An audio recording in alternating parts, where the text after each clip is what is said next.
La dernière fois je vous avais laissé, j'étais en train d'expérimenter le monde avec ma balle. Je continuais à lui insuffler une force par des mouvements de plus en plus précis.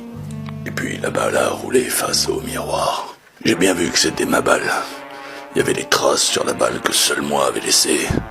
C'était bien ma balle dans le miroir. Et alors, cet individu mystérieux avec une sale tête, c'était moi.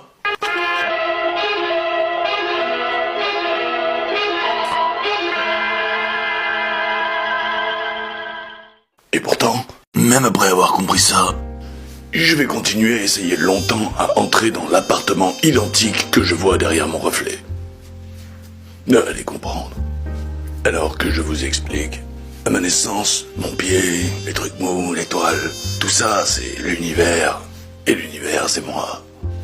Il n'y a pas de limite puisque je n'ai pas de corps. Je ne vois que les étoiles qui traversent mon champ de vision. Et puis les choses se précipitent.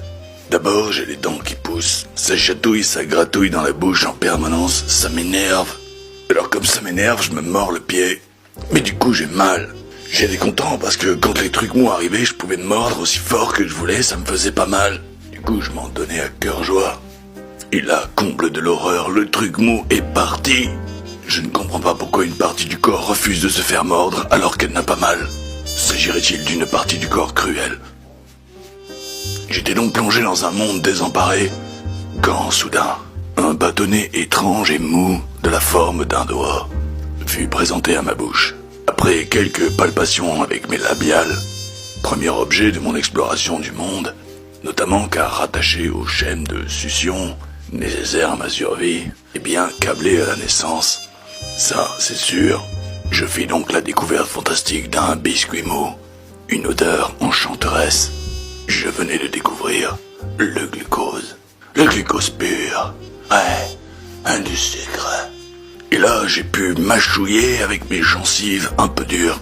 Le biscuit ne se plaignait pas, et il n'était pas retiré de ma bouche. Et là, miracle, je l'ai assimilé. Je l'ai fait disparaître. J'ai découvert ma toute-puissance et le but ultime de mon existence. Je suis un destructeur. Lorsque j'ai vu mon reflet dans le miroir, j'ai compris que les trucs mous n'appartenaient pas à mon corps. Du coup, ma mère non plus. Ce qui n'a aucun sens, puisque je viens de là. Me allez comprendre. Mais le problème est le suivant.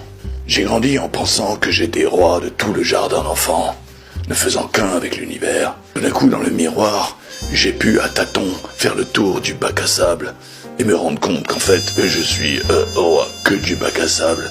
Du coup, j'ai perdu quelque chose. Mais qu'ai-je perdu ? Ce n'était pas une vérité. C'était l'illusion d'être le roi du jardin d'enfants. Et cela, je ne le retrouverai jamais.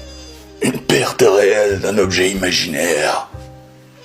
Une révolution copernicienne, un effondrement d'une cosmologie. Une perte irremplaçable, irrécupérable.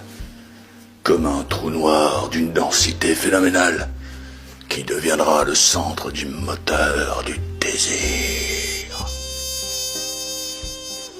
S'il y a des étudiants en dernière année qui se cassent les dents sur l'objet petit a de Lacan, la perte originelle, ben voilà, ça c'est cadeau. Ça vous évitera des centaines d'heures de migraine. Ce qui est pas forcément bon pour moi, parce que j'avais l'intention de faire sponsoriser ma chaîne par Doliprane.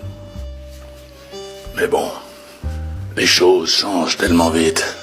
Ah, je regrette l'ancien monde. Je pleurais, l'étoile, les trucs mous. C'était bien. Ah, la vie.